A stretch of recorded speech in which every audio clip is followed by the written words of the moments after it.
Donc la semaine dernière, je disais que on a parlé d'un thème qui est très important et qui est très actuel en fait, qui est aligné avec le thème du mois. Le thème du mois, comme je vous l'ai déjà dit, c'est la restauration par l'action. Et donc on a parlé d'oser poser des actes de foi, oser agir avec foi, avec une foi forte, comme je l'ai dit tout à l'heure. Et je dis que c'est aligné avec le thème du mois parce que, comme je l'ai dit, le thème du mois, c'est la restauration par l'action.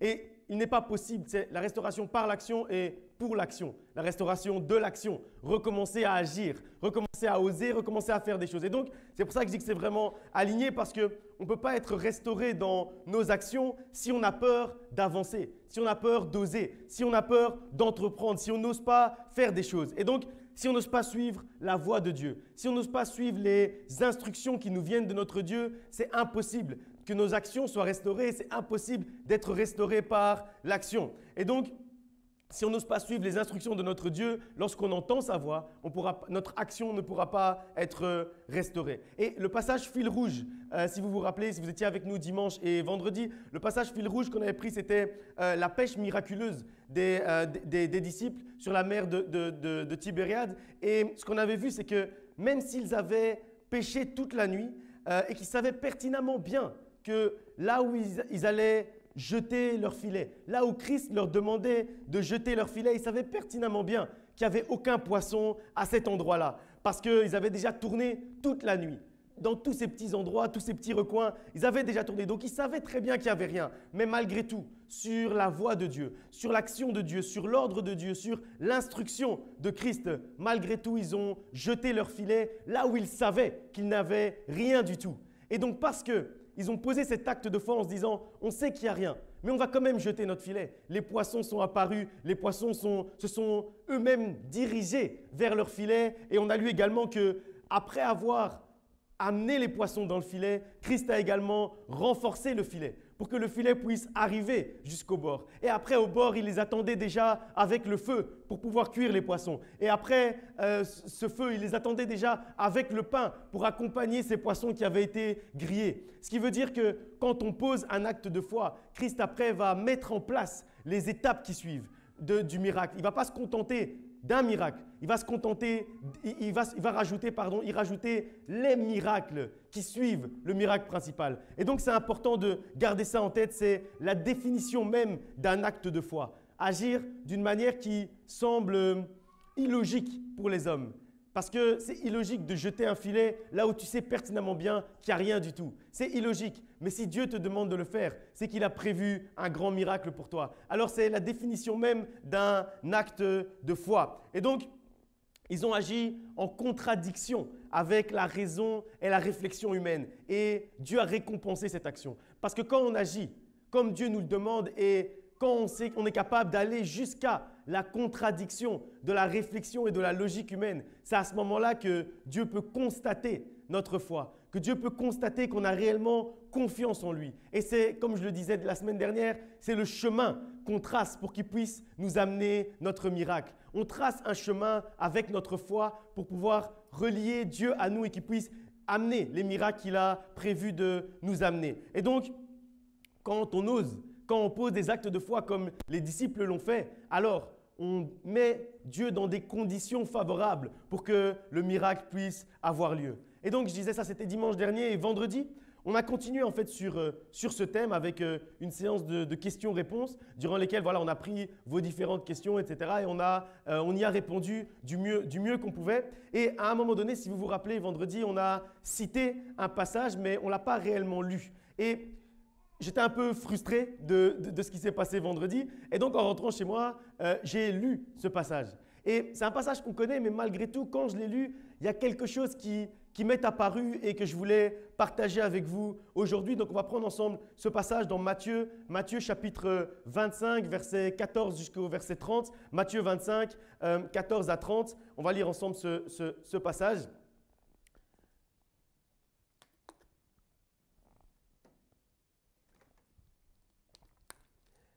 Il en sera comme d'un homme qui, partant pour un voyage, appela ses serviteurs et leur remit ses biens. Il donna 5 talents à l'un d'eux, à l'autre trois à l'autre, deux à l'autre, pardon, et un au troisième, à chacun selon sa capacité. Et puis il partit. Aussitôt, celui qui avait reçu 5 talents s'en alla, les fit valoir, et il gagna 5 autres talents. De même, celui qui avait reçu les 2 talents en gagna 2 autres. Celui qui n'en avait reçu qu'un alla faire un creux dans la terre, cacha l'argent de son maître. Longtemps après, le maître de ses serviteurs revint et leur fit rendre compte. Celui qui avait reçu les 5 talents s'approcha en apportant 5 autres talents. Et il dit, « Seigneur, tu m'as remis 5 talents, voici j'en ai gagné 5 autres. » Son maître lui dit, « C'est bien, bon et fidèle serviteur, tu as été fidèle en peu de choses, je te confierai beaucoup. Entre dans la joie de ton maître. » Celui qui avait reçu les 2 talents s'approcha aussi et il dit, « Seigneur, tu m'as remis 2 talents, voici j'en ai gagné 2 autres. » Son maître lui dit, « C'est bien, bon et fidèle serviteur, tu as été fidèle en peu de choses, je te confierai beaucoup, entre dans la joie de ton maître. » Celui qui n'avait reçu qu'un talent s'approcha ensuite et il dit, « Seigneur, je savais que tu es un homme dur, qui moissonne où tu n'as pas semé et qui amasse où tu n'as pas vanné. J'ai eu peur et je suis allé cacher ton talent dans la terre. Voici, prends ce qui est à toi. » Son maître lui répondit, « Serviteur méchant et paresseux, tu savais que je moissonne où je n'ai pas semé et que j'amasse où je n'ai pas vanné. Il te fallait donc remettre mon argent au banquier et à mon retour, j'aurais retiré ce qui est à moi avec intérêt. Ôtez-lui donc le talent et donnez-le à celui qui a déjà 10 talents. Car on donnera à celui qui a et il sera dans l'abondance. Mais à celui qui n'a pas, on ôtera même ce qu'il a. Et le serviteur inutile, jetez-le dans les ténèbres du dehors où il y aura des pleurs et des grincements de dents. » Il y a plusieurs choses vraiment très intéressantes dans ce passage, dans cette parabole qu'on connaît. D'abord, au verset 15, on nous dit que le maître a donné à chacun selon sa capacité. Ensuite, les mots du maître. Les mots du maître quand il revient et qu'il voit les serviteurs qui ont fait ce que les serviteurs ont fait avec son don, avec ce qu'il avait remis en eux. Et il les appelle bons et fidèles quand ils ont fait fructifier ce don. Et puis il l'appelle méchant et paresseux quand il s'est contenté de lui rendre ce qu'il avait déjà donné.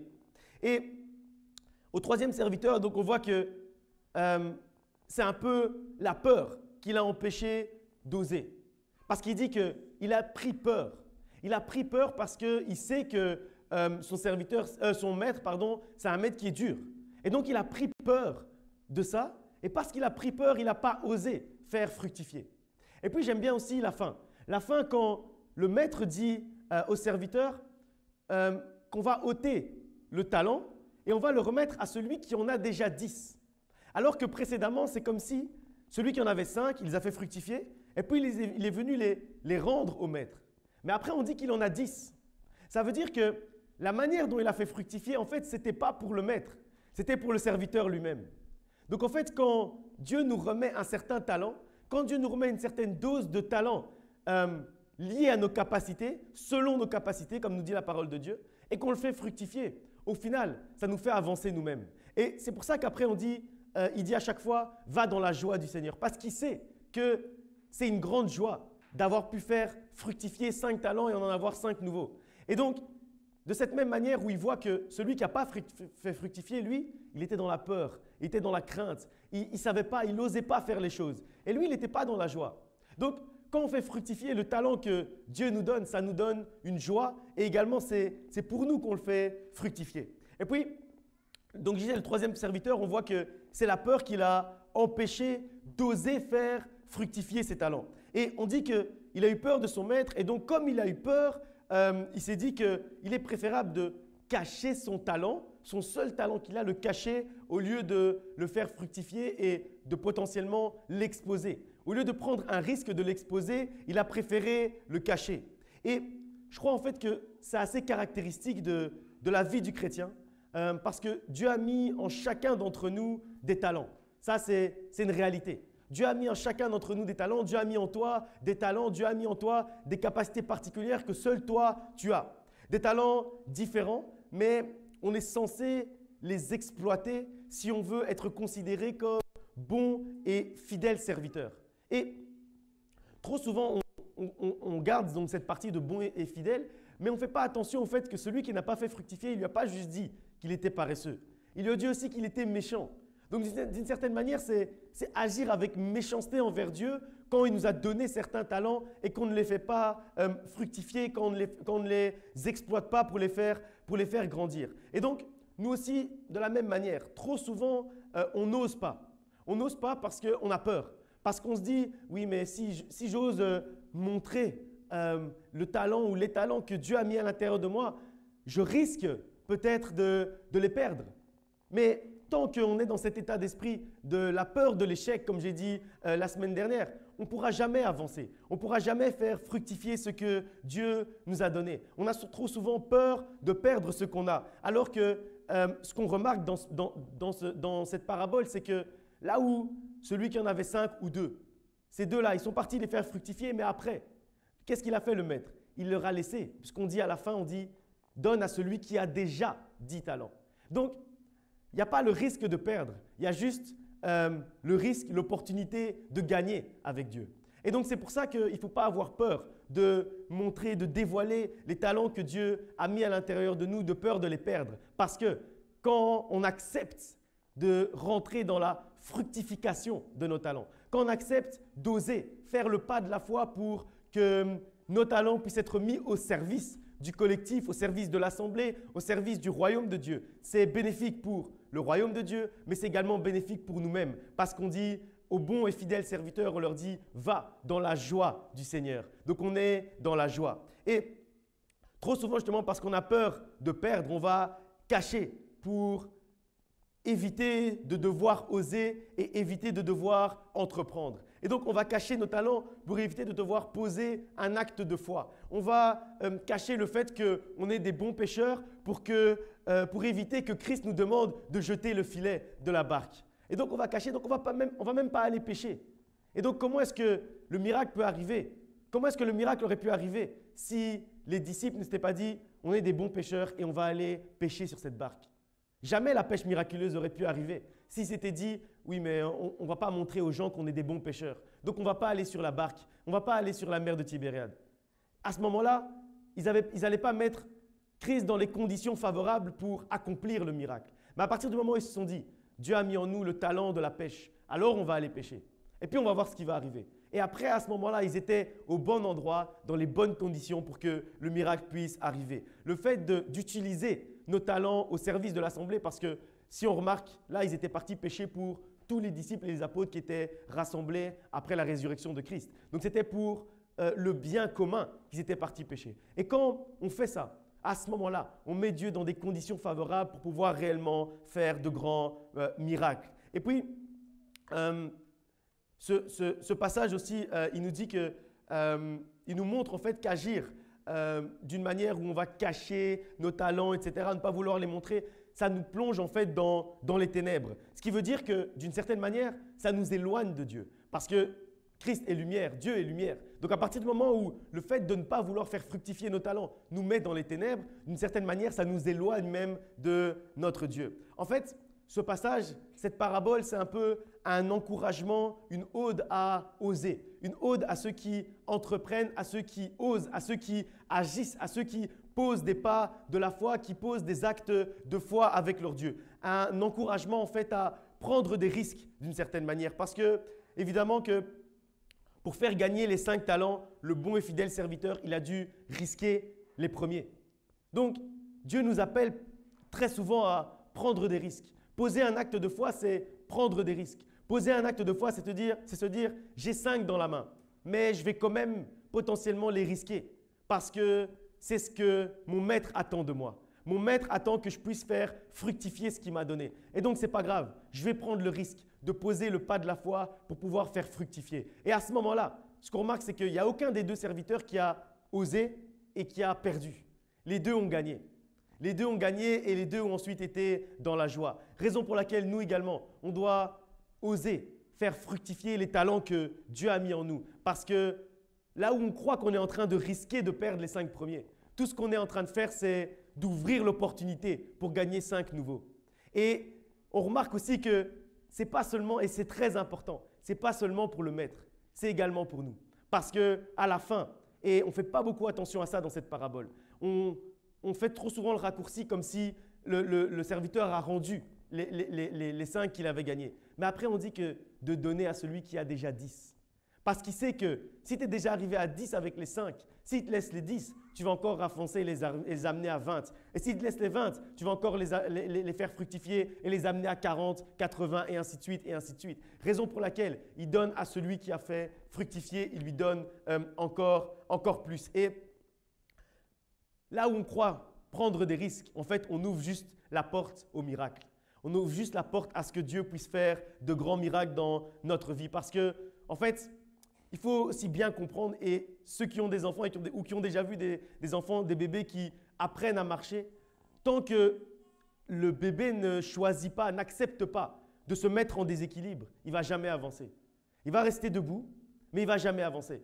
Donc, pour avancer, il faut accepter de sortir de sa zone de confort. Il faut accepter de se mettre en déséquilibre. Il faut accepter de prendre des risques pour pouvoir réellement avancer. Tant qu'on ne prend pas des risques, on est debout, mais on n'avance pas. On est debout, mais on stagne. Mais dès qu'on accepte de se mettre en déséquilibre, dès qu'on accepte de se mettre sur une seule jambe, sur un seul pied, à ce moment-là, c'est là où on peut réellement commencer à avancer, commencer à marcher, commencer à courir avec notre Dieu, courir la bonne course. Et c'est évident ce que je suis en train de dire. Mais malgré tout, c'est important de le comprendre. Et j'aime bien le fait qu'on dise que chacun a reçu des talents selon sa capacité. Je crois que dans la vie, c'est aussi comme ça. On a tous des talents, on est tous talentueux dans quelque chose selon certaines capacités bien précises, selon certains domaines d'activité que Dieu a choisis pour nous et qui veut qu'on puisse, dans lesquels il veut qu'on puisse exceller. Et je crois que dans la vie, réellement, c'est aussi comme ça au jour le jour. Mais ce que Dieu attend de nous, et c'est ça dont on doit se rappeler, ce n'est pas de rester au stade de talent. À un certain moment, il faut faire fructifier le talent. Et un talent qui est fructifié, ça devient une force. Et il y a une grande différence. Et trop souvent, on confond les deux. On confond trop souvent, en fait, le talent et la force. Pourtant, c'est deux choses qui sont complètement différentes. Il y a une très grande différence entre une force et un talent. Il y a une grande différence entre quelqu'un de talentueux et quelqu'un de fort. Et ceux que Dieu considère comme bons et fidèles serviteurs, en fait, ce passage, il nous montre que ce ne sont pas les talentueux.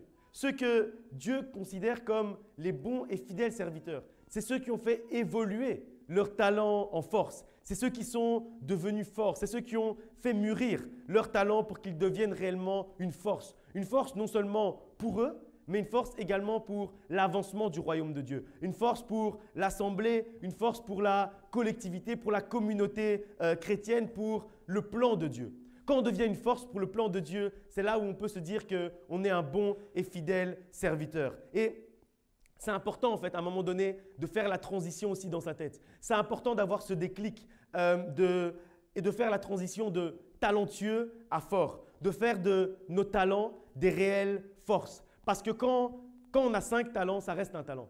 Mais au moment où ça devient 10, là, on devient fort. Parce que les 5 qu'on a pu faire fructifier, on peut encore les investir autre part. On peut encore faire autre chose. On peut encore avancer plus vite parce qu'on a 10 et qu'on a plus 5. Et donc, au moment où les talents fructifient, ça devient réellement des forces. Et avoir un talent, en fait, c'est bien. C'est une bonne chose quand on nous dit qu'on est bon dans quelque chose. C'est une bonne chose quand on nous dit qu'on est talentueux, on a un certain talent pour faire quelque chose. Mais quand on y réfléchit bien, ce n'est pas grand-chose. À moins que ce talent se transforme en force. Et je suis convaincu que faire cette transformation, avoir ce déclic,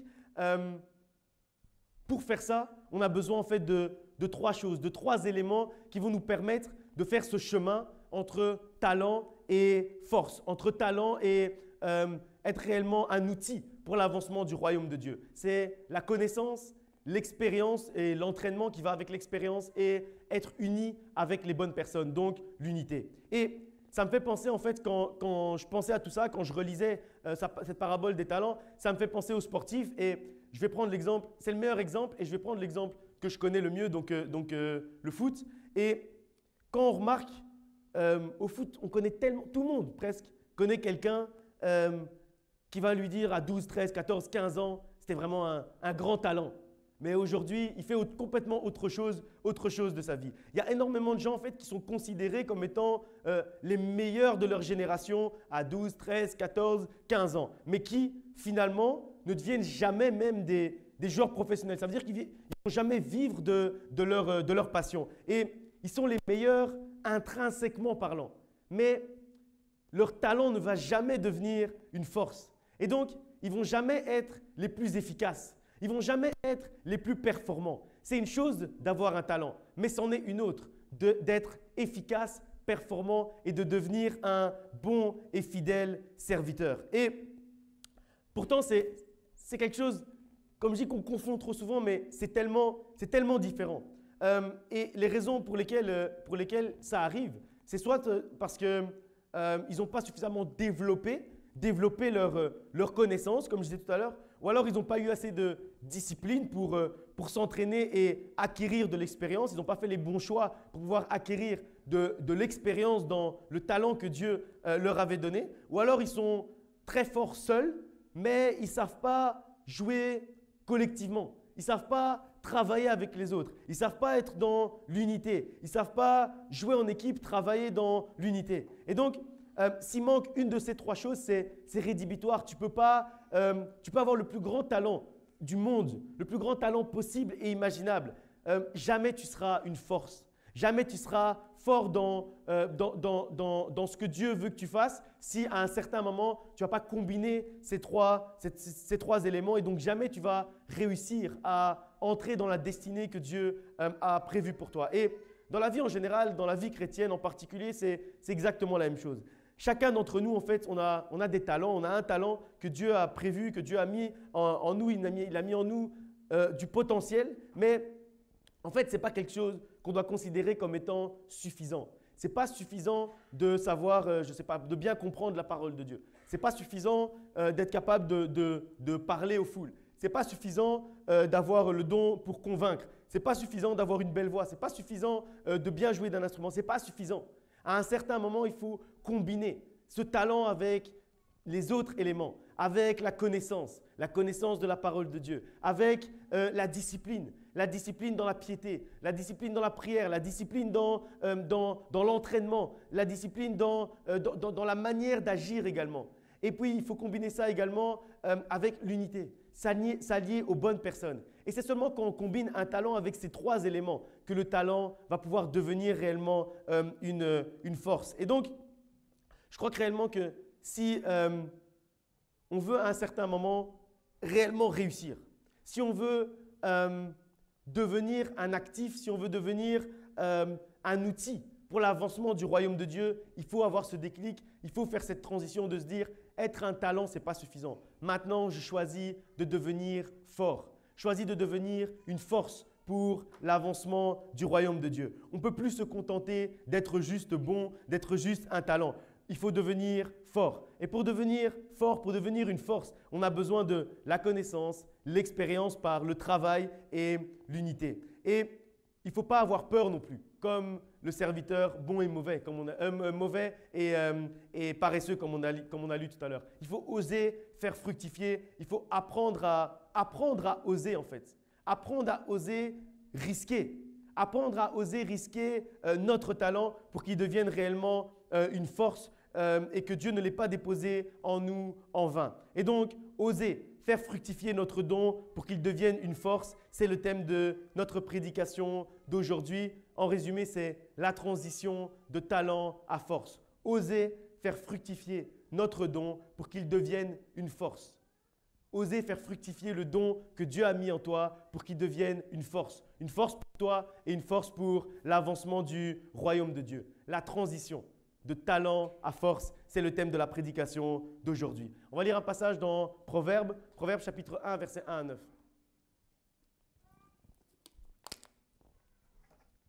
Proverbe 1, versets 1 à 9. Proverbe de Salomon, fils de David, roi d'Israël. Pour connaître la sagesse et l'instruction, pour comprendre les paroles de l'intelligence, pour recevoir des leçons de bon sens, de justice, d'équité et de droiture, pour donner aux simples du discernement, au jeune homme de la connaissance et de la réflexion. Que le sage écoute et il augmentera son savoir. Et celui qui est intelligent acquérera de l'habileté. Pour saisir le sens d'un proverbe ou d'une énigme, des paroles des sages et leurs sentences. La crainte de l'Éternel est le commencement de la science. Les insensés méprisent la sagesse et l'instruction. Écoute, mon fils, l'instruction de ton père et ne rejette pas l'enseignement de ta mère, car c'est une couronne de grâce pour ta tête et une parure pour ton cou. Ce passage, en fait, il nous parle de l'importance. Bon, Salomon ici, il veut nous parler de la raison pour laquelle il va écrire ce livre des Proverbes. Puisque c'est Proverbe 1, donc c'est vraiment le début. Et il nous explique la raison pour laquelle il écrit ce livre des Proverbes. Et en fait, je crois qu'on peut faire une extrapolation en se disant que c'est également la raison pour laquelle on a à notre disposition la parole de Dieu. C'est la raison pour laquelle on a à notre disposition la Bible. C'est pour tout ça en fait. C'est pour qu'on puisse s'efforcer de connaître la parole de Dieu, pour acquérir de la sagesse, pour comprendre les paroles d'intelligence, pour discerner les paroles qui nous feront avancer et rejeter celles qui ne sont pas utiles, pour avoir du bon sens, pour avoir de la justice, pour agir avec équité et droiture, pour que le jeune homme puisse acquérir la connaissance et la réflexion et qu'il devienne ensuite un homme sage, pour que le sage ensuite, donc ce jeune homme qui est devenu sage, pour qu'il puisse ensuite continuer à écouter et augmenter son savoir. Et celui qui est intelligent va acquérir à un certain moment donné l'habileté. Et tout ça en fait c'est des choses importantes et ce sont des conséquences qui découlent de l'écoute de la parole de Dieu, de la volonté d'accroître la connaissance. Et comme je disais, c'est le premier élément qui va nous faire passer de talent à force, c'est la connaissance. La connaissance de la parole de Dieu, avoir une soif en fait, une soif de Dieu, une faim de la parole de Dieu, de connaître encore plus. Et on dit ici, il y a une partie que j'aime vraiment bien, c'est quand on dit que celui qui est intelligent acquérera l'habileté. C'est vraiment un passage qui est important, qui est court, mais qui est lourd de sens. Parce que, en fait, l'intelligence, il y a une grande différence entre l'intelligence et l'habileté. Et c'est un peu le même style de différence qu'entre talent et force. Parce que l'intelligence, c'est quelque chose, c'est un talent. C'est quelque chose avec lequel on peut naître. Voilà, on est né intelligent. Mais l'habileté, ça s'acquiert à force de travail et de perfectionnement. Et c'est pour ça que je dis que la première étape le premier élément, la première étape pour passer de talent à force, c'est la connaissance. C'est faire grandir son niveau de connaissance. Et c'est ce que nous dit ce passage, parce qu'on nous dit que si on fait grandir notre niveau de connaissance, on va pouvoir transformer notre intelligence en habileté. Ça veut dire qu'on va pouvoir transformer quelque chose de théorique, quelque chose qu'on connaît, en quelque chose qu'on sait faire. Et ce dont le royaume de Dieu a besoin, ce dont le peuple de Dieu a besoin, ce dont nos frères et sœurs ont besoin, mais également ce dont nous avons besoin. Ce n'est pas uniquement de connaître les choses de manière théorique, c'est de les transformer en savoir-faire, c'est de les transformer en habileté, c'est de faire les choses. Ça ne sert à rien que quelqu'un soit dans l'église très érudit, connaisse très bien la parole de Dieu, de Genèse à Apocalypse, tous les versets, mais qu'il ne soit jamais sur base de tous ces versets capable de donner une parole d'encouragement. Il n'encourage jamais personne. Il connaît tous les versets de la Bible, mais il n'encourage jamais personne. Ça ne sert à rien. Ça ne va jamais faire avancer le royaume de Dieu. Ça ne va jamais faire avancer le ministère. Et donc, il est préférable que quelqu'un connaisse 2 versets. Que quelqu'un connaisse juste car Dieu a tant aimé le monde qu'il a donné son Fils unique et que quelqu'un connaisse Dieu t'aime d'un amour éternel. Que quelqu'un juste connaisse ces 2 versets-là, mais qu'avec ces versets, il soit capable de les transformer en savoir-faire, de les transformer en habileté, d'être capable de les sortir au bon moment. Là où ses frères et sœurs en ont besoin, il est capable de sortir ce verset.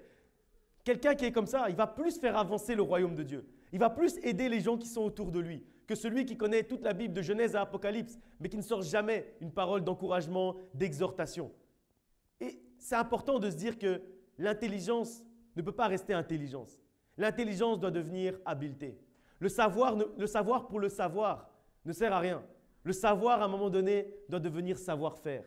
L'intelligence doit devenir habileté. Et c'est pour ça que je dis que c'est important de voir un peu cette transition entre l'intelligence et l'habileté. Parce que être habile, personne ne naît comme ça. Personne ne naît habile. Aucun bébé ne naît avec l'habileté. Aucun bébé ne sait même saisir quelque chose. Quand il naît, un enfant ne sait même pas saisir quelque chose dans ses mains. Mais il a déjà l'intelligence, il a déjà le talent pour pouvoir l'apprendre. Et donc après, on va lui apprendre à saisir les choses, on va lui apprendre à parler, on va lui apprendre à marcher. Et donc, il va transformer en fait son intelligence qu'il avait déjà de base en habileté. Et donc, il va acquérir une certaine habileté dans certaines choses. Et c'est ce que Dieu attend également de nous. Et c'est le trajet en fait de la vie chrétienne. C'est vrai que quand on se convertit, on va apprendre les lois spirituelles. On va apprendre ce que c'est être chrétien. On va donner notre vie à Christ. On va apprendre les bases de la parole de Dieu. On va apprendre la Bible, etc., etc. Mais à un certain moment, toute cette connaissance qu'on est en train d'engranger, à un certain moment, il faut qu'on ait un déclic et qu'on se dise que l'intelligence pour l'intelligence, la connaissance pour la connaissance, le savoir pour le savoir, ça ne sert à rien. Ça ne sert à rien si on ne peut pas le mettre au service de ceux qui sont autour de nous. Ça ne sert à rien si l'intelligence ne sert à rien si elle ne devient pas habileté. Le savoir ne sert à rien s'il ne devient pas savoir-faire. Et donc, l'habileté, ça s'acquiert à force de travail et de perfectionnement parce que personne ne naît habile. On devient habile. Et le chemin entre l'intelligence et l'habileté, c'est l'apprentissage. Si on généralise, le chemin entre le talent et la force, c'est l'apprentissage. Et c'est aussi d'abord avoir ce déclic et faire le choix. Faire le choix de se dire, OK, je veux réellement devenir un actif, je veux vraiment devenir un outil pour l'avancement du royaume de Dieu au sein de mon assemblée. Et spirituellement, le chemin entre le talent et la force, c'est la connaissance de la parole de Dieu qui devient un mode de vie. C'est pour ça qu'on dit que la manière dont on vit notre foi, ce n'est pas une religion. La manière dont on vit notre foi, c'est un mode de vie. On vit comme ça. On vit de cette manière au jour le jour. Parce qu'on a transformé la parole de Dieu. On a transformé la Bible, la lettre. On l'a transformée en action. On l'a transformée en habileté. On l'a transformée en manière de vivre. Et donc, c'est logique pour nous d'agir de certaines manières. On ne doit plus aller voir dans la parole de Dieu pour être sûr, mais est-ce que je dois vraiment pardonner? Mais est-ce que je dois vraiment vivre en paix? Mais est-ce que je dois vraiment être dans l'unité avec mes frères et sœurs?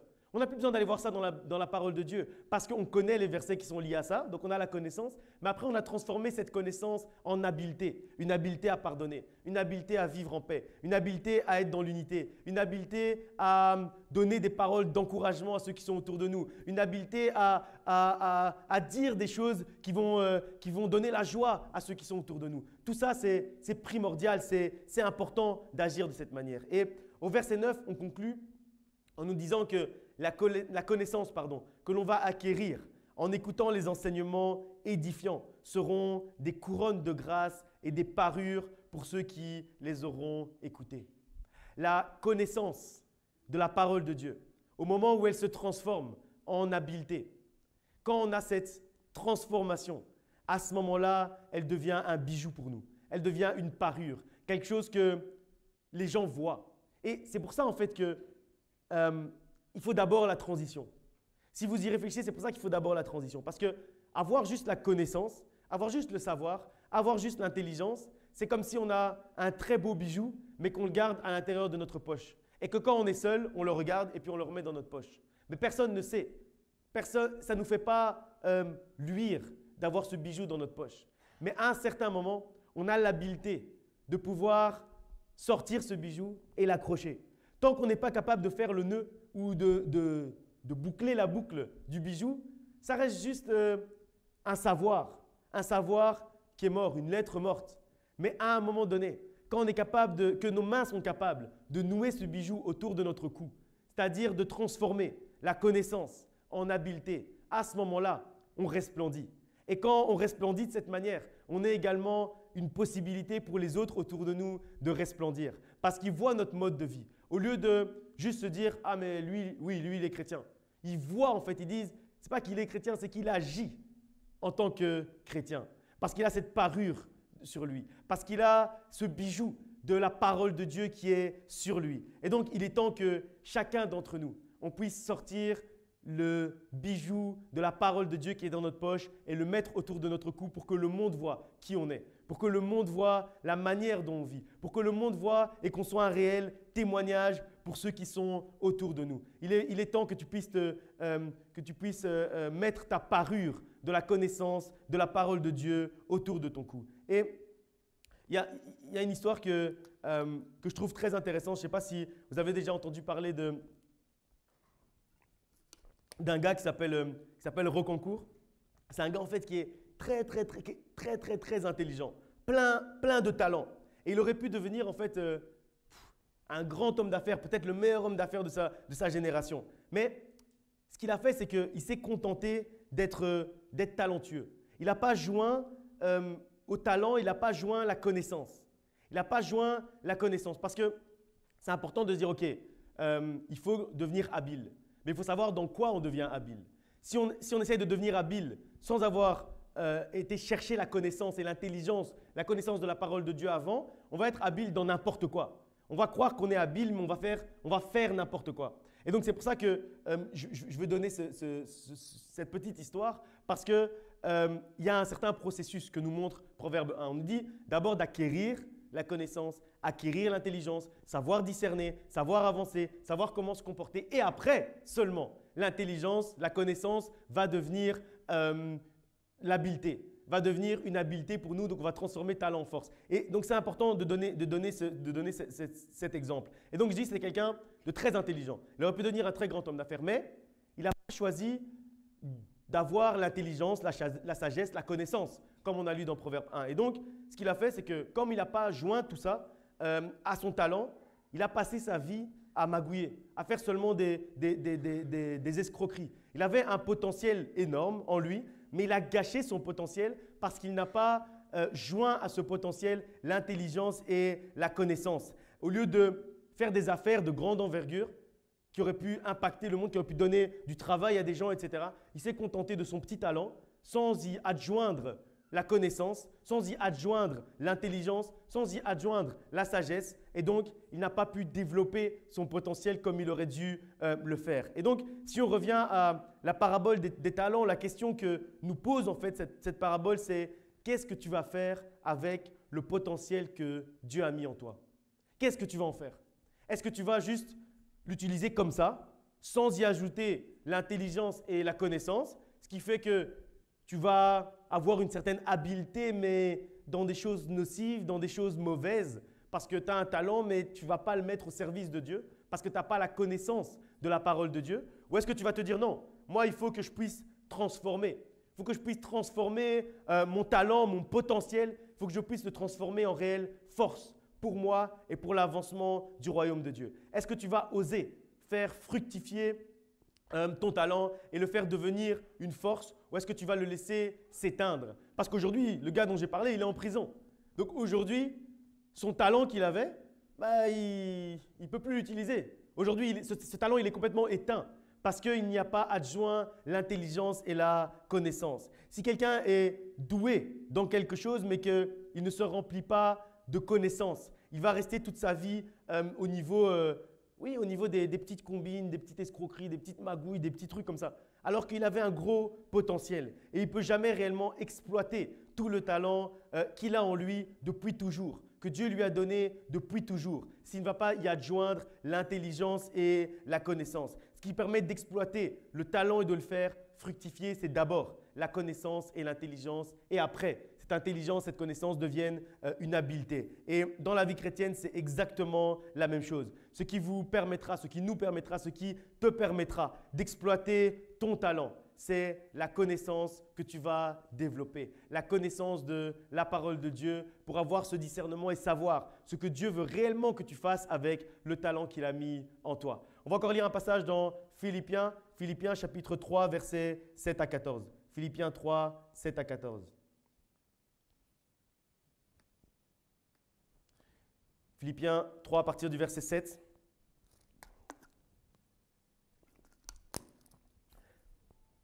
Mais ces choses qui étaient pour moi des gains, je les ai regardées comme une perte à cause de Christ. Et même, je regarde toutes choses comme une perte à cause de l'excellence de la connaissance de Jésus-Christ mon Seigneur, pour lequel j'ai renoncé à tout.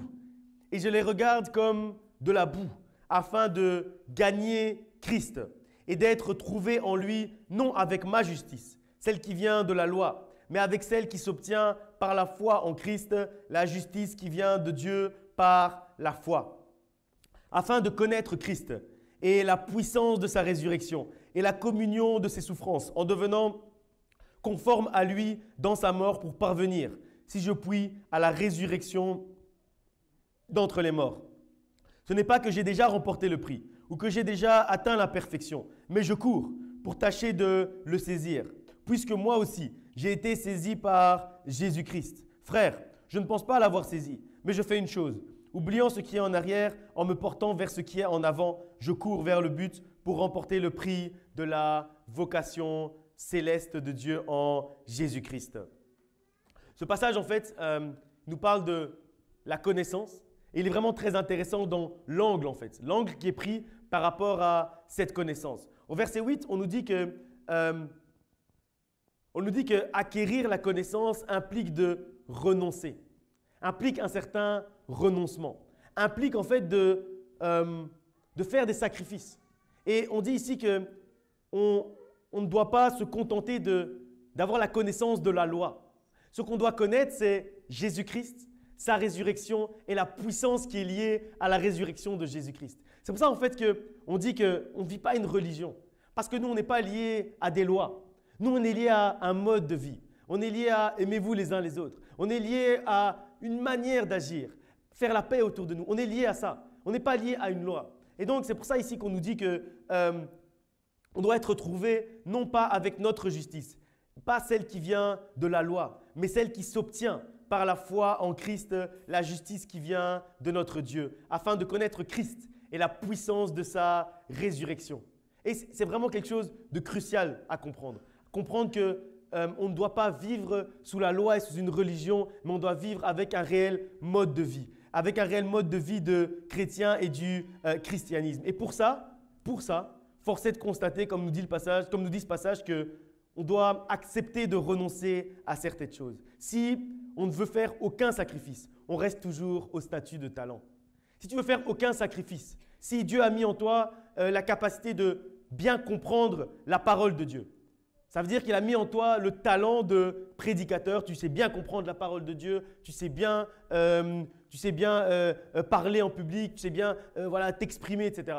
Mais que tu laisses ça, tu veux renoncer à rien, tu ne veux pas te sacrifier. Tu ne veux pas prendre le temps de mieux connaître la parole de Dieu. Tu ne veux pas prendre le temps de lire la parole de Dieu. Tu ne veux pas prendre le temps de t'exercer à parler. Vous savez, quand moi j'ai commencé à prêcher, je prêchais seul. Seul comme ça dans mon cote à l'époque. Je me mettais seul comme ça devant le miroir et je prêchais seul. Mais à un certain moment, il faut se dire qu'on doit faire des sacrifices. On doit renoncer à certaines choses. Il y a des choses qu'on n'a plus le temps de faire. Quand on veut affiner, quand on veut rendre son talent plus aiguisé, quand on veut aiguiser son talent pour qu'il devienne une force, on doit accepter le renoncement à certaines choses. On doit accepter de faire des sacrifices. Celui qui ne veut pas faire de sacrifices va toujours rester à l'étape de talent. Jamais il va devenir une force. Jamais il va devenir une force parce qu'à chaque fois que ça deviendra trop difficile, à chaque fois qu'il devra faire un effort, à chaque fois qu'on lui demandera de faire quelque chose qui le dérange un peu, il va refuser parce que ça va déranger son petit confort, parce qu'il va refuser de sortir de sa zone de confort, parce qu'il va refuser de se mettre en déséquilibre pour marcher pour l'avancement du royaume de Dieu. Et donc, il va toujours rester un talent parce qu'il ne va jamais rien apporter à l'avancement du royaume de Dieu, à la communauté, aux gens qui sont autour de lui. Si on veut faire aucun sacrifice, on reste toujours au statut de talent. Il y a des sacrifices et des choses auxquelles on doit renoncer si on ne veut plus se contenter d'être un talent, mais qu'on veut devenir réellement une force. Si on fait le choix, parce que ça commence par un choix, ça commence par une décision. Si on fait le choix de devenir une force pour le royaume de Dieu, si on fait le choix de devenir un outil que Dieu pourra utiliser pour faire avancer son royaume, c'est une réalité, c'est une vérité. Il y a des choses auxquelles on doit renoncer. Il y a des sacrifices qu'on doit accepter de faire. Ce sont des choix personnels en fait. C'est un choix personnel que chacun d'entre nous doit faire. Et c'est Dieu qui va nous révéler. C'est Dieu qui va nous révéler ce à quoi on doit renoncer. C'est Dieu qui va nous révéler les sacrifices qu'on doit faire pour l'avancement du royaume de Dieu, pour que notre talent devienne une force. Vous connaissez très bien l'histoire du jeune homme riche, on ne va pas la relire, qui est venu vers Jésus et à qui Jésus a dit qu'il devait vendre tout ce qu'il avait pour pouvoir le suivre. Il devait sacrifier quelque chose pour pouvoir le suivre, parce que ce n'est pas possible. À ce moment-là, c'était un talent, c'était quelqu'un qui avait l'air bien, puisqu'il y a des gens à qui Jésus-Christ a refusé qu'ils les suivent. Mais lui, il a accepté. S'il a accepté, c'est que Jésus avait vu quelque chose en lui. Et donc Jésus lui a demandé, il s'est dit, il a un talent, il a quelque chose, mais je vais lui demander de renoncer à ce qu'il a. Je vais lui demander de faire un sacrifice. Et c'est là que je vais voir, c'est là que je vais reconnaître si c'est un talent éternel ou si c'est quelqu'un qui va devenir une force à un certain moment. C'est là, en fait, quand Dieu nous pose cette question, quand Dieu nous dit, tu as un talent, mais maintenant, est-ce que tu es prêt à faire le sacrifice? Mais maintenant, est-ce que tu es prêt à renoncer à quelque chose? Mais maintenant, est-ce que tu es prêt à réellement faire le pas de la foi avec moi? Est-ce que tu es prêt à poser cet acte de foi aujourd'hui? C'est la question que Dieu nous pose aujourd'hui. Est-ce que tu es prêt? Est-ce que tu es prêt à le faire? Et si tu dis non, tu vas rester à l'étape de talent. Mais si tu dis oui, tu vas devenir une force pour toi et pour l'avancement du royaume de Dieu. Et désolé, ce n'est peut-être pas ce que tu voulais entendre aujourd'hui, ce que tu voulais entendre en ce dimanche, mais je suis convaincu que c'est ce dont tu avais besoin, que c'est ce dont chacun d'entre nous, on avait besoin aujourd'hui, c'est qu'on nous rappelle que pour devenir une force pour l'avancement du royaume de Dieu, pour être un outil, pour être quelqu'un qui fait avancer le royaume de Dieu, il faut accepter de faire des sacrifices, il faut accepter de laisser derrière nous le qualificatif de talent. Arrêtez qu'on nous dise juste « oui, mais toi, tu es bon dans ça, oui, mais toi, tu sais faire ça, oui, mais ça, c'est bien, c'est une chose. » Mais ça, c'est quand on est des bébés dans la foi. Quand on a l'intelligence, oui, c'est bien. Un enfant, il a l'intelligence dans sa tête, mais il ne sait rien faire presque. Mais il est déjà intelligent. L'intelligence, ça ne grandit pas. Hein. Je ne sais pas si vous savez, mais l'intelligence, ça ne grandit pas. Tu as la même intelligence quand tu nais, jusqu'à ce que tu meurs, tu as la même intelligence. Ça ne grandit pas. Mais pourtant, il y a plein de choses que tu sais faire en plus, que tu apprends à faire en plus.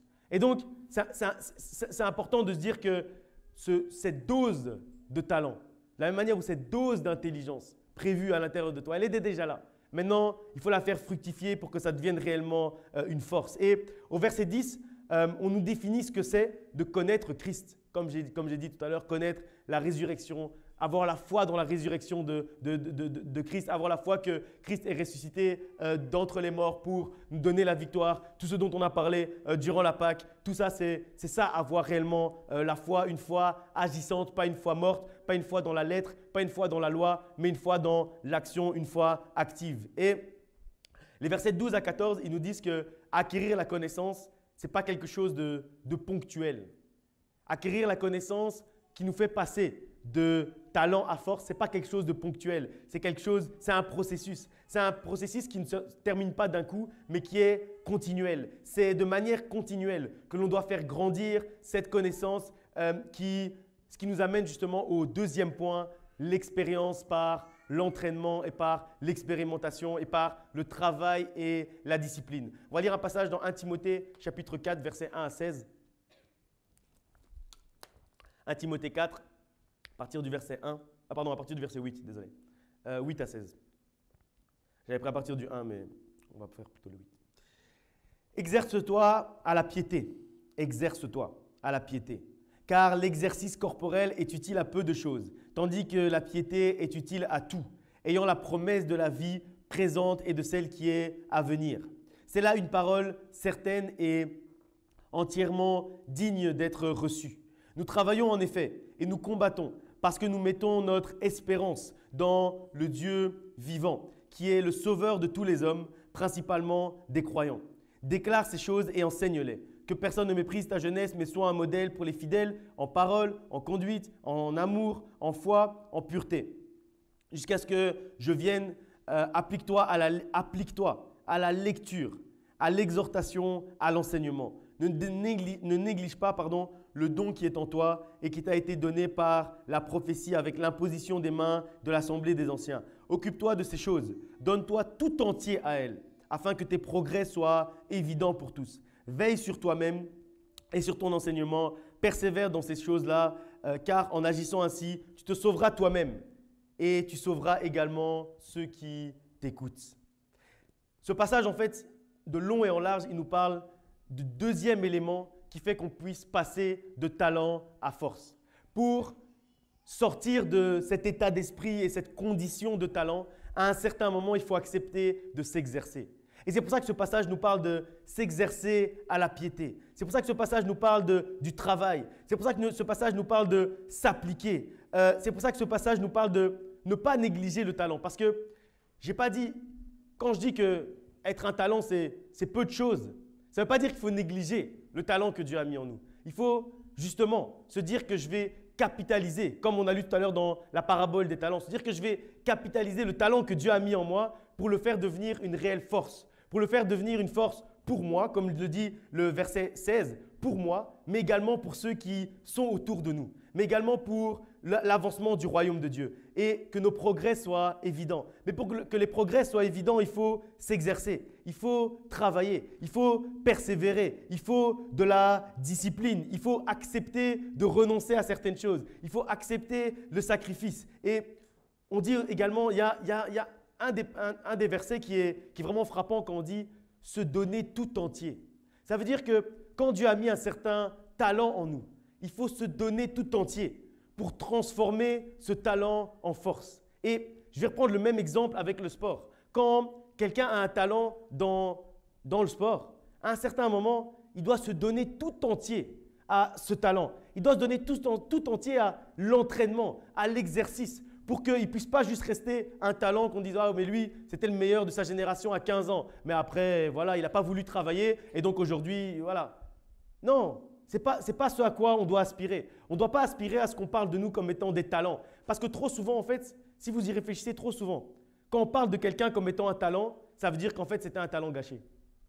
Parce que quand on parle de quelqu'un comme étant un talent, ça veut dire que toute sa vie, on va parler tout le temps de ce même talent, de ce même talent. Ah mais lui, il était très talentueux. Ah mais lui, il parlait très bien. Ah mais lui, il chantait très bien. Ah mais lui, il comprenait très bien la parole de Dieu. Ah mais lui, il joue très bien d'un instrument. Mais si on parle tout le temps de ça, de ce talent, ça veut dire qu'à un moment donné, tu n'as rien fait avec ça. Parce que sinon, on aurait parlé de ce que tu as fait avec le talent que Dieu avait mis en toi. On ne parlerait pas de ce que tu sais faire, mais de ce que tu as réellement fait. Et ce sont deux choses différentes. Moi, je veux dire, je préfère que quelqu'un me dise jamais même que le pasteur David, il comprend la parole de Dieu et il sait parler en public. Que quelqu'un me dise jamais ça, mais qu'il me dise « j'ai été touché par une prédication ».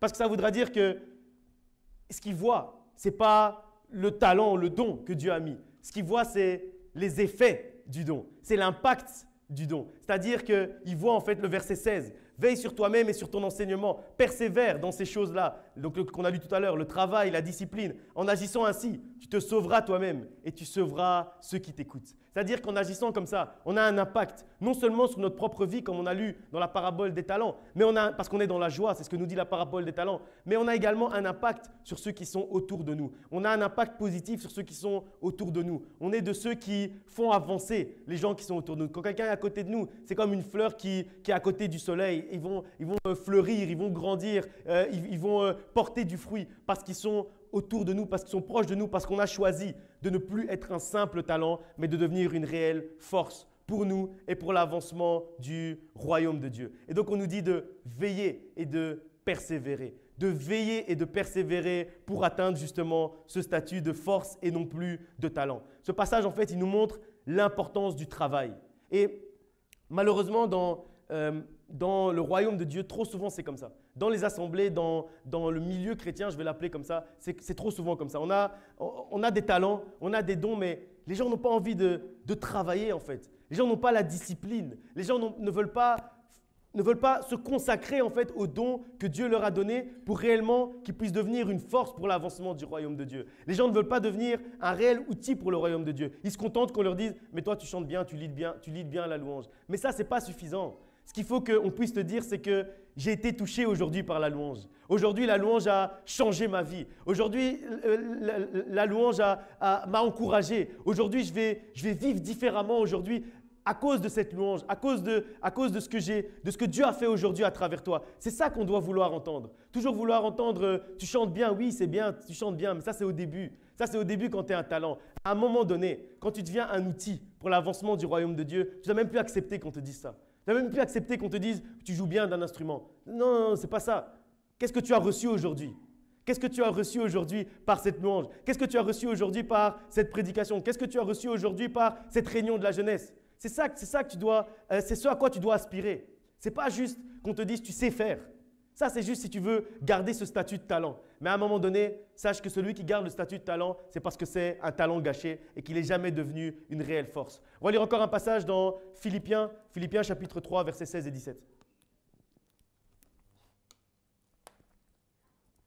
Philippiens 3, on a lu jusqu'au verset 15 tout à l'heure, je pense. On va lire maintenant du verset 16 au verset 17. Seulement, au point où nous sommes parvenus, marchons d'un même pas. Soyez tous mes imitateurs, frères, et portez les regards sur ceux qui marchent selon le modèle que vous avez en nous. C'est important parce que jusque-là, jusqu'au verset 15, on parle en fait de la connaissance personnelle. On nous dit d'acquérir de la connaissance, d'avancer, que l'habileté, etc. On nous dit d'avancer comme ça. Mais à un certain moment, au verset 16, le tu devient le nous. À un certain moment, au verset 16, le singulier devient le pluriel. Il y a une certaine transition en fait dans ce passage. Au départ, on nous parle de la connaissance personnelle, mais à un certain moment, ça change. Et on nous dit marchons d'un même pas. Comme pour dire que à un certain moment, quand tu as un talent, tu peux avancer, tu peux acquérir la connaissance, tu vas acquérir l'habileté, tu vas avancer dans la fructification de ton talent. Il va devenir au fur et à mesure une force. Mais à un moment, si tu n'es pas uni avec les bonnes personnes, si tu ne marches pas avec les bonnes personnes, si tu ne marches pas dans l'unité, à un moment, tu vas être bloqué.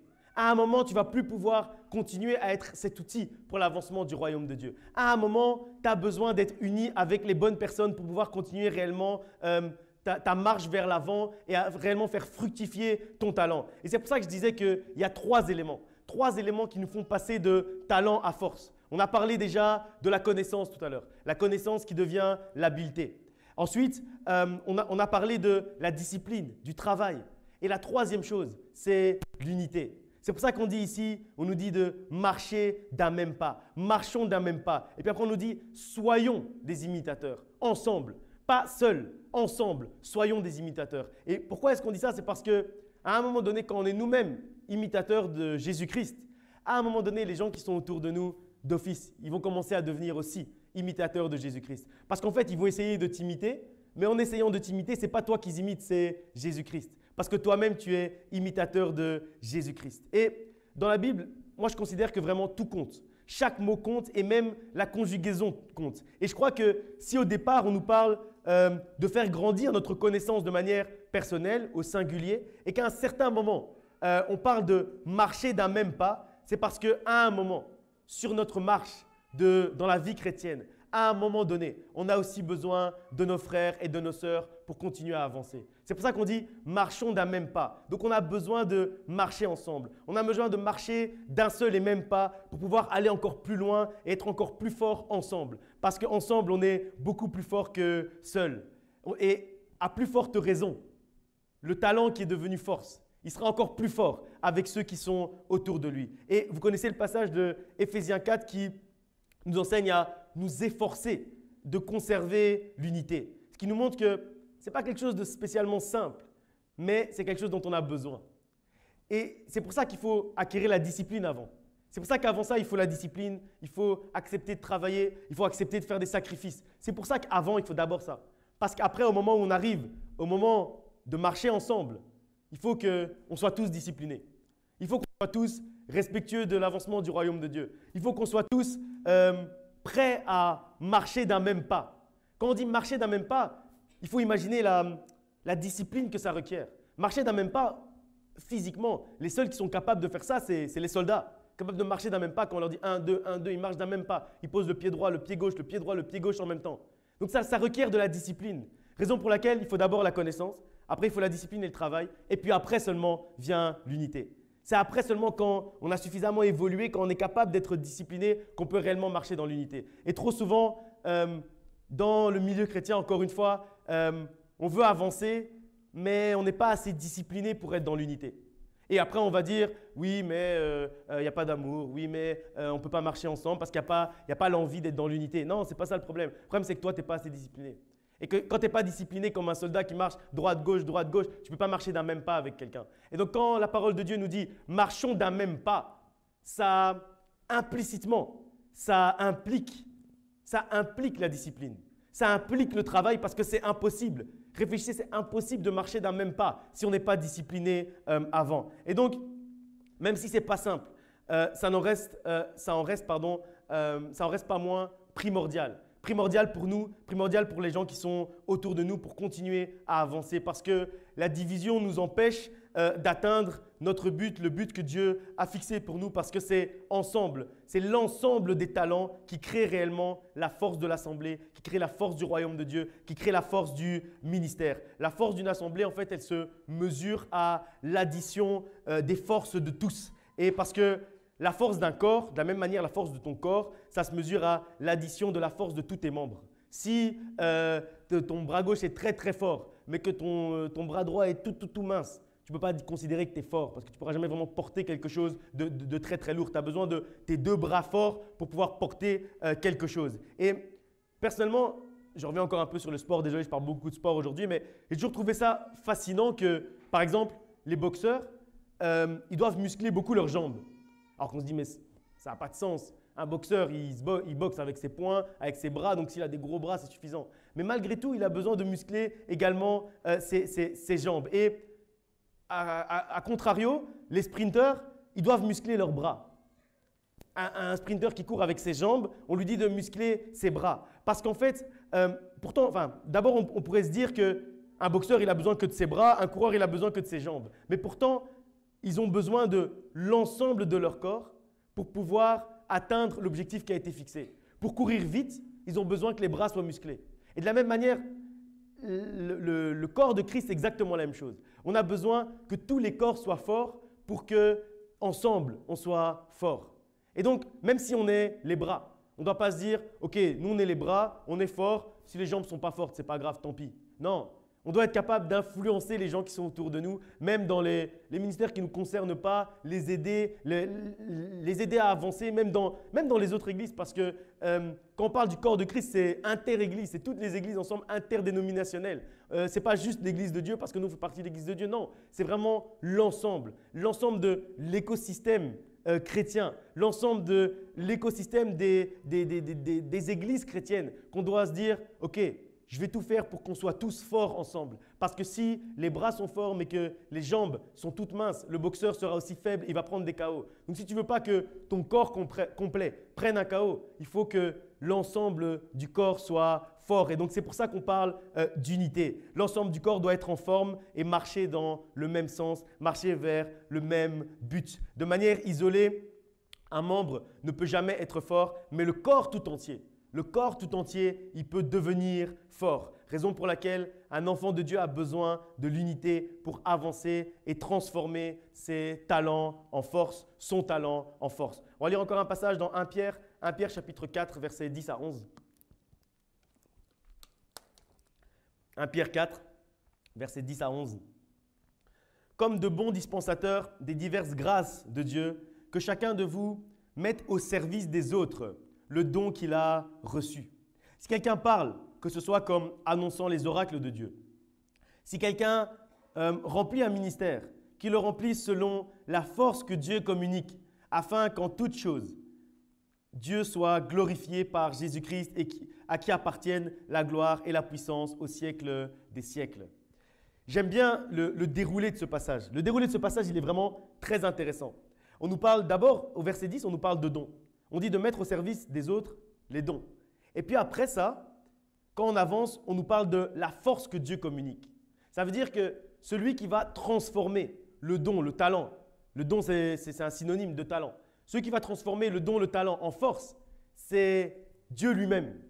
C'est Dieu lui-même qui va créer cette transition en nous, qui va créer cette transformation de talent en réelle force. Et comme le dit ce passage, donc ce qui est important pour arriver à ça, c'est qu'on prenne des décisions, que nos talents, que nos dons servent à l'avancement du royaume de Dieu. Qu'on se dise qu'on va mettre à la disposition de tous nos dons et nos talents que Dieu a mis en nous. Parce que c'est une condition sine qua non sans laquelle il est impossible que notre talent devienne force si on ne le met pas au service du bien commun, au service de l'avancement du royaume de Dieu. Et donc, comme je disais déjà en introduction, vous connaissez tous des histoires de gens qui étaient très talentueux dans un domaine et qui finalement n'ont rien fait de ce talent ensuite. Et quand on les regarde, tout ce qu'on peut dire, c'est voilà, c'est un gâchis. C'est dommage d'avoir gâché ce talent, c'est un gâchis. Et aujourd'hui, c'est pour ça que je dis que ça commence par une décision. C'est à chacun d'entre nous de faire des choix. De faire des choix et de dire qu'est-ce que je veux faire? Qu'est-ce que je veux qu'on dise de moi? Le choix de rester un talent éternel ou de devenir réellement une force pour l'avancement du royaume de Dieu. Parce qu'à un certain moment, être un talent, c'est plus suffisant. Même toi, à un certain moment, tu sens que tu as un goût de trop peu quand tu es juste un talent mais que tu n'as aucun impact sur le royaume de Dieu, sur les enfants de Dieu. Il faut devenir une force pour le royaume de Dieu parce que c'est ce que Christ appelle un bon et fidèle serviteur, celui qui fait fructifier son talent. Et je vais reprendre ce qu'on a dit en introduction, mais celui qui ne fait pas fructifier le talent, on ne dit pas juste qu'il est paresseux. En plus de ça, on dit qu'il est méchant. Et ce passage, en fait, il nous fait comprendre pourquoi est-ce qu'on dit qu'il est méchant, celui qui n'a pas fait fructifier son talent. Parce qu'en fait, il avait à l'intérieur de lui quelque chose de bon pour les autres, mais il refuse de le donner. Il refuse de le mettre au service des autres. Et donc oui, il est paresseux, c'est une chose, mais il est aussi méchant. Parce que quand tu as quelque chose de bon à l'intérieur de toi et que tu ne veux pas le partager, désolé, mais c'est de la méchanceté. C'est de la méchanceté d'agir comme ça. C'est de la méchanceté de dire, bah oui, Dieu m'a donné un certain talent, mais j'utilise que pour moi, dans ma chambre, tout seul. C'est méchant. C'est méchant de se dire que je ne mets pas au service de ceux qui sont autour de moi ce que j'ai reçu. C'est un manque d'amour. C'est un manque d'amour de se dire, moi j'ai reçu quelque chose, écoutez, moi je sais bien comprendre la parole de Dieu, mais bon, je vais juste faire les cultes de famille chez moi à la maison, c'est bon. Je vais expliquer à mes enfants la parole de Dieu et tout le monde sera content. Non, à un moment donné, il faut se mettre en difficulté, il faut sortir de sa zone de confort. Ce n'est pas simple de passer devant la chair pour parler de la parole de Dieu. Ce n'est pas simple, mais à un moment donné, il faut accepter de se mettre en déséquilibre, de sortir de sa zone de confort si on veut réellement avancer et faire avancer le royaume de Dieu. Parce qu'en fait, la différence, et comme nous l'apprend le parabole des talents, mais également cette partie-là, la différence entre le talent et la force, c'est le fruit. C'est le fruit que ça porte. Le talent, en fait, il ne porte aucun fruit. Il est juste là, il sait faire des choses, mais il ne porte aucun fruit. Mais celui qui devient une force, il va porter des fruits. De la même manière où quand on lui a donné 5 talents, il a ramené 5 autres. 2 talents, il a ramené 2 autres. 1 talent, il n'a rien ramené. Il n'a porté aucun fruit.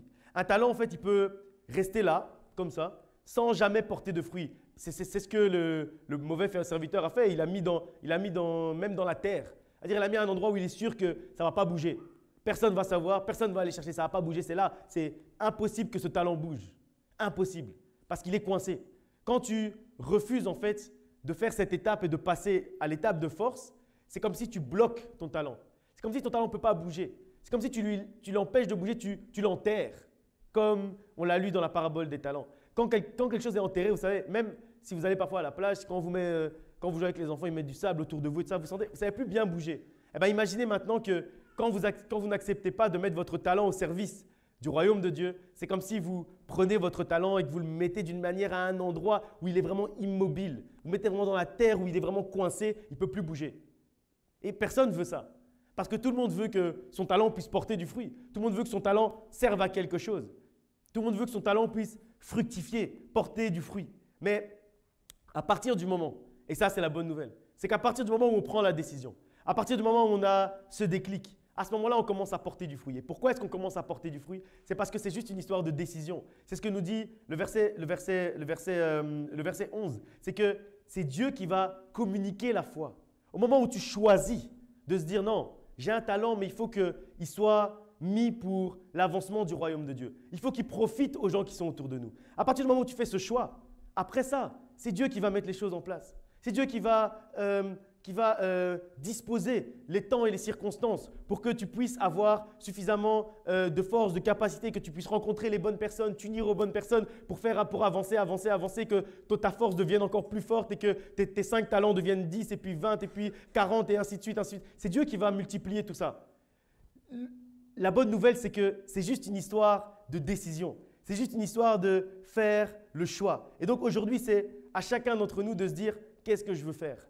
Qu'est-ce que je veux faire du talent que Dieu a mis en moi? Est-ce que je veux porter du fruit ou est-ce que je veux être un talent éternel? Et si on fait ce choix, Dieu va mettre en place les choses pour qu'on puisse réellement commencer à devenir un réel outil pour le ministère et l'avancement du royaume de Dieu. À un moment donné, il faut sortir en fait de ce mauvais état d'esprit, de ce mindset qui est toujours de se dire « oui, mais moi je fais bien ça, donc c'est bien, je suis content quand les gens me disent « tu fais bien, tu fais bien, tu fais bien ». Il faut accepter de se dire « mais non, je veux plus qu'on me dise que j'ai du talent.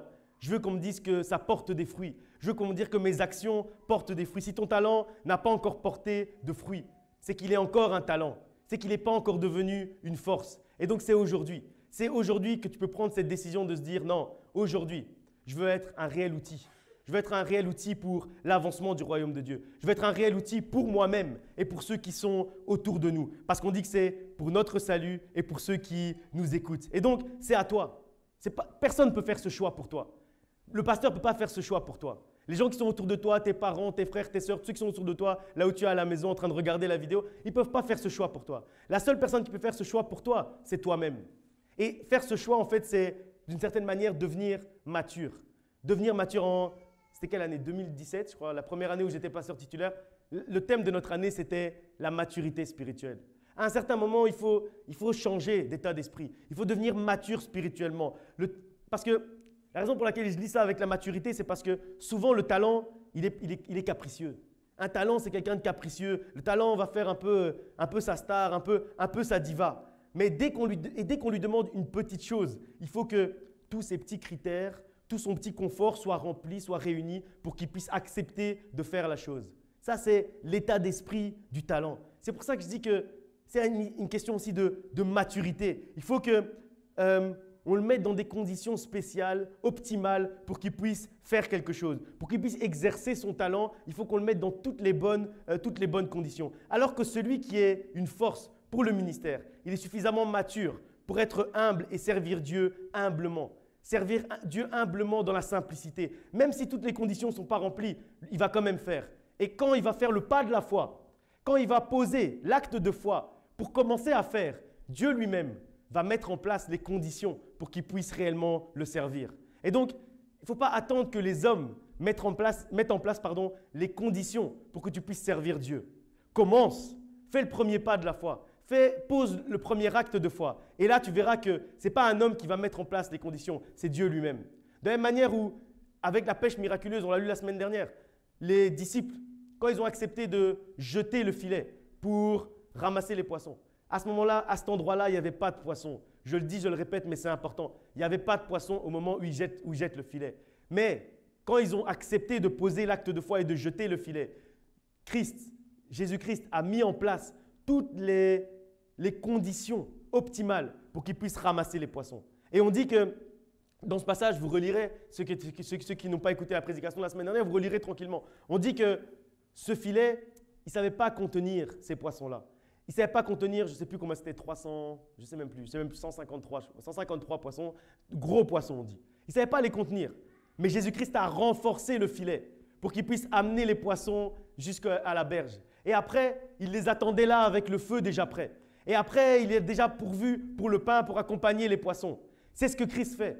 Quand on choisit de faire le premier pas de la foi, lui après, il va mettre en place toutes les conditions possibles et imaginables pour qu'on puisse transformer le talent en force et être un réel outil pour l'avancement du royaume de Dieu. Celui qui a une force, il ne va pas toujours chercher son bien-être personnel. Le talent, c'est ça qu'il va faire. Lui, il va chercher son petit bien-être personnel, son petit confort personnel, son petit confort individuel. Mais celui qui est devenu une force, il va juste chercher l'avancement du royaume de Dieu. Il va faire le mieux pour le bien du ministère, pour le bien de l'avancement du royaume de Dieu. Pas le bien pour lui-même, son petit confort, son petit bien-être personnel. Et tout ça, en fait, comme j'ai dit, ça commence par une décision. C'est le moment d'avoir ce déclic aujourd'hui. C'est le moment de passer à la prochaine étape de ta vie. C'est le moment de passer à la prochaine étape de ta relation avec Dieu. C'est le moment de passer à ta prochaine étape dans le service, dans le ministère avec Dieu. Pour ne pas qu'un jour, on parle de toi comme un talent gâché. Il faut plus qu'on dise de toi que tu es bon. Il faut qu'on dise de toi que tu es fort et que tu es une force pour le ministère et pour le royaume de Dieu. Parce que À un moment donné, il faut parfois aussi se remettre en question. Se remettre en question, ça veut dire se poser des questions. Et il faut se poser la question, est-ce que je veux rester un talent ou est-ce que je veux devenir une force pour l'Assemblée, pour l'avancement du royaume de Dieu et pour moi-même? Quelqu'un sur qui on peut réellement compter. Parce qu'on ne peut pas compter sur un talent parce qu'il est trop imprévisible. Il est trop imprévisible. Quand il ne veut pas, il ne fait pas. Quand il est fâché, il ne fait plus. Quand machin… Non, une force, c'est pas ça. Une force, c'est quelqu'un sur qui on peut compter, quelqu'un de stable. Il est fâché, il va quand même faire. Il est content, il va quand même faire. Il va t'expliquer, il va te dire, il n'y a pas de problème, on peut avoir des discussions, mais il va quand même faire, malgré tout. Parce qu'il n'est plus un talent, il est une réelle force. En d'autres termes, est-ce que tu veux être un bon et fidèle serviteur qui fait fructifier les talents ou être un mauvais et paresseux serviteur qui cache les talents que Dieu a mis en lui? Et tout ça, ça commence par oser. Ça commence par prendre une décision. Ça commence par ne pas se cacher. Ça commence par ne pas cacher les talents que Dieu a mis en nous, mais les mettre au service du royaume de Dieu. On va lire un dernier passage avant de clôturer dans 1 Corinthiens, chapitre 1, versets 22 à 31, et puis on clôturera. 1 Corinthiens 1, 22 à 31. Les Juifs demandent des miracles et les Grecs cherchent la sagesse. Nous prêchons Christ crucifié. Scandale pour les Juifs et folie pour les païens. Mais puissance de Dieu et sagesse de Dieu pour ceux qui sont appelés tant juifs que grecs. Car la folie de Dieu est plus sage que les hommes et la faiblesse de Dieu est plus forte que les hommes. Considérez, frères, que parmi vous qui avez été appelés, il n'y a ni beaucoup de sages selon la chair, ni beaucoup de puissants selon la chair, ni beaucoup de nobles, mais Dieu a choisi les choses folles de ce monde pour confondre les sages. Dieu a choisi les choses faibles du monde pour confondre les fortes. Et Dieu a choisi les choses viles de ce monde et celles qu'on méprise, celles qui ne sont point, pour réduire à néant celles qui sont, afin que nulle chair ne se glorifie devant Dieu. Or, c'est par lui que vous êtes en Jésus-Christ, lequel, de par Dieu, a été fait pour nous sagesse, justice et sanctification et rédemption, afin, comme il est écrit, que celui qui se glorifie dans le Seigneur. Je voulais terminer avec ce passage parce que peut-être que certains d'entre vous, depuis le début de la prédication, tout au long de la prédication, ils ont écouté, mais ils étaient en train de se dire oui, mais moi, je n'ai pas de talent. Oui, mais moi, Dieu n'a rien mis réellement en moi. Donc, cette prédication, elle n'est pas vraiment pour moi. Et ce passage, en fait, il vous démontre le contraire. Il vous démontre que même si, aux yeux du monde, vous avez l'impression que vous n'avez pas de talent, aux yeux de Dieu, vous avez un grand talent. Aux yeux de Dieu, vous avez des grandes capacités. C'est ce que nous dit ce passage, parce que Dieu est capable de prendre les choses viles de ce monde pour en faire des choses précieuses dans son monde à lui, dans son royaume à lui. Les choses viles de ce monde deviennent précieuses. Les personnes qu'on considère sans talent dans le monde deviennent les plus talentueuses, les plus fortes dans le royaume de Dieu. C'est la raison pour laquelle je voulais terminer avec ce passage. Certains disent peut-être qu'ils ne sont pas importants parce qu'ils ont trop été rabaissés en fait. Durant toute leur vie, ils ont été rabaissés par le monde, par leur environnement, par l'atmosphère, par tout ce qui était autour d'eux. Et ce passage, en fait, il te dit le contraire. Il te dit que peu importe ce que le monde dit de toi, même si on ne te considère pas comme sage dans le monde, dans le royaume de Dieu, tu peux être un sage. Même si on ne te considère pas comme intelligent dans le monde, dans le royaume de Dieu, tu peux être un intelligent. Même si on ne te considère pas comme fort dans le monde, dans le royaume de Dieu, tu peux être fort parce que c'est par nos faiblesses que Christ est fort en nous et que nous-mêmes nous devenons forts. Et peu importe ce que le monde dit de toi, peu importe si tu as été rabaissé par ton environnement, je ne sais pas, ta famille, tes amis, le monde qui est autour de toi, rappelle-toi que Dieu t'a choisi. Dieu t'a choisi pour l'avancement du royaume, de son royaume. Il t'a choisi pour le plan le plus merveilleux de l'humanité. Ça veut dire que même si on ne t'a pas choisi pour un projet au travail ou je ne sais pas ce que tu fais dans la vie, peu importe. Même si on ne t'a pas choisi pour un projet, sache que tu as été choisi pour le plus grand projet de l'histoire de l'humanité. Et donc c'est encore plus fort. C'est encore plus fort que tout ce que le monde peut t'offrir. C'est encore plus fort que tout ce que le monde peut te promettre. Rappelle-toi que Dieu t'a choisi pour le plan le plus grand, le plus merveilleux, le plus majestueux, le plus magnifique que le monde n'a jamais connu. Et notre Dieu ne fait jamais rien au hasard. Donc, il sait pourquoi il t'a choisi. Peu importe si tu n'es pas conscient de tes capacités. Dieu, lui, il est conscient de tes capacités. Dieu te connaît et il sait exactement ce qu'il y a en toi puisque c'est lui-même qui l'a mis en toi. Tout à l'heure, j'ai aimé dans la prière matinale, quand on parlait du passage qui disait que Dieu crée en nous le vouloir et le faire. Ça veut dire que c'est lui qui crée en nous les capacités. Même si tu as l'impression que tu n'as pas de talent, si tu as quand même. Même si tu as l'impression que tu n'as pas de capacité, oui, tu as quand même. Parce que sinon, Dieu ne t'aurait pas choisi. Maintenant, c'est juste le point de se dire, OK, il me faut ces 3 éléments. La connaissance, il me faut la discipline pour acquérir de l'expérience, et puis il me faut l'unité avec les bonnes personnes. C'est ça dont tu as besoin. Ce n'est pas de la reconnaissance du monde dont tu as besoin. Ce dont tu as besoin, c'est la reconnaissance de ton Dieu, et il te reconnaît déjà. Et donc, tu es déjà dans les bonnes conditions pour commencer à avancer. Parce que Dieu ne se trompe pas dans ses choix. Et s'il t'a choisi, si aujourd'hui tu es en train de nous écouter, c'est parce qu'il y a une raison. C'est parce qu'il a un plan merveilleux pour toi, parce qu'il t'a prévu. Tu as un rouage de l'édifice qu'il est en train de construire. Alors, sois-en convaincu, tu as de la valeur aux yeux de Dieu. Tu as un talent, tu as des talents aux yeux de Dieu. Tu es même peut-être un talent, mais ce n'est pas suffisant. Donc ça, sois-en convaincu. Mais sois également convaincu que ce n'est pas suffisant. Que maintenant, tu dois passer à la prochaine étape et devenir une force. Alors aujourd'hui, fais le choix de transformer ce talent en force en y ajoutant la connaissance, la discipline et l'expérience et l'unité dans le corps de Christ.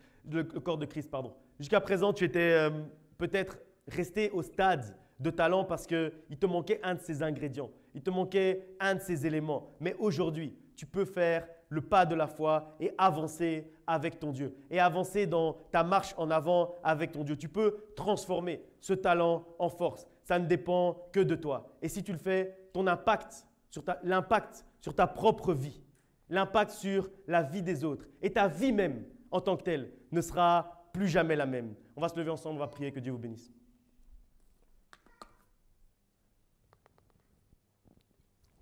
On va prier pour que réellement Dieu puisse créer en nous ce déclic. Parce que comme on l'a dit, c'est lui qui crée en nous le vouloir et le faire. Donc même si tu as l'impression que oui, mais moi est-ce que j'ai vraiment envie? Est-ce que j'ai vraiment envie de devoir faire ces sacrifices-là? Est-ce que j'ai vraiment envie de passer de talent à force? Est-ce que j'ai vraiment envie d'avoir cette discipline? Sache que c'est Dieu qui crée en toi le vouloir. Même si tu te poses cette question, c'est possible malgré tout de te dire « Seigneur, crée en moi l'envie. Crée en moi l'envie de le faire. Crée en moi l'envie d'avancer. Crée en moi l'envie de passer de talent à force. Crée en moi l'envie de devenir cet outil pour l'avancement du royaume de Dieu. Crée en moi cette envie. Et après avoir créé en moi cette envie, crée en moi également le faire. Mets devant moi les capacités. Mets devant moi les possibilités. Mets devant moi les personnes avec qui je dois m'unir pour faire avancer ton royaume. Mets devant moi, crée les conditions favorables, crée l'atmosphère favorable en moi pour que réellement je puisse passer de talent à force. Pas une force pour moi-même, mais une force pour l'avancement du royaume de Dieu. Pas une force seulement pour moi, mais une force pour ceux qui m'entourent et que je puisse avoir un réel impact dans ma vie, un réel impact dans la vie de ceux qui sont autour de moi, un réel impact dans l'avancement du royaume de Dieu. Parce que c'est ce que Dieu attend de toi. C'est ce que Dieu attend de toi aujourd'hui et c'est ce que Dieu attend de toi chaque jour de ta vie à partir d'aujourd'hui si tu prends cette décision. Prions ensemble. Père éternel, Dieu de gloire, je m'approche devant ton trône aujourd'hui, Seigneur, avec ton assemblée, avec tes fils, avec tes filles, avec tes enfants. Je demande réellement aujourd'hui, Seigneur, que tu puisses créer en nous le vouloir et le faire. Que tu puisses créer en nous le vouloir. Vouloir, Seigneur, avancer avec toi. Vouloir, Seigneur, passer de talent à force. Vouloir réellement, Seigneur, mettre au service de l'assemblée, au service du royaume de Dieu, nos talents, les dons que tu as mis en nous. Que réellement aujourd'hui, Seigneur, tu puisses changer, Seigneur, les choses, que tu puisses bouleverser notre vie. Aujourd'hui, Seigneur, bouleverse la vie de quelqu'un qui est en train de suivre ce culte. Bouleverse, Seigneur, la vie de quelqu'un, Seigneur, et crée en nous, Seigneur, ce vouloir. Crée en nous ce faire. Seigneur, que réellement, Seigneur, tu puisses mettre devant nous les conditions favorables, que nous puissions marcher dans l'unité, que nous puissions marcher d'un même pas, que nous puissions devenir ce corps de Christ qui réussit ensemble, ce corps de Christ fort. Que réellement, aujourd'hui, Seigneur, tu puisses nous permettre, Seigneur, de connaître, que nous puissions, Seigneur, être habiles, que notre intelligence puisse devenir réellement, Seigneur, une habileté, Seigneur, que nous puissions savoir, Seigneur, faire les choses, Seigneur, que nous puissions faire avancer, Seigneur, ton royaume, Seigneur, que aujourd'hui, Seigneur, quelqu'un puisse prendre la décision, qu'aujourd'hui, Seigneur, quelqu'un puisse prendre la décision de réellement marcher avec toi, qu'aujourd'hui, Seigneur, quelqu'un puisse prendre la décision de perfectionner, Seigneur, qu'aujourd'hui, Seigneur, quelqu'un puisse prendre la décision d'accepter les sacrifices, que quelqu'un puisse prendre la décision d'avoir la discipline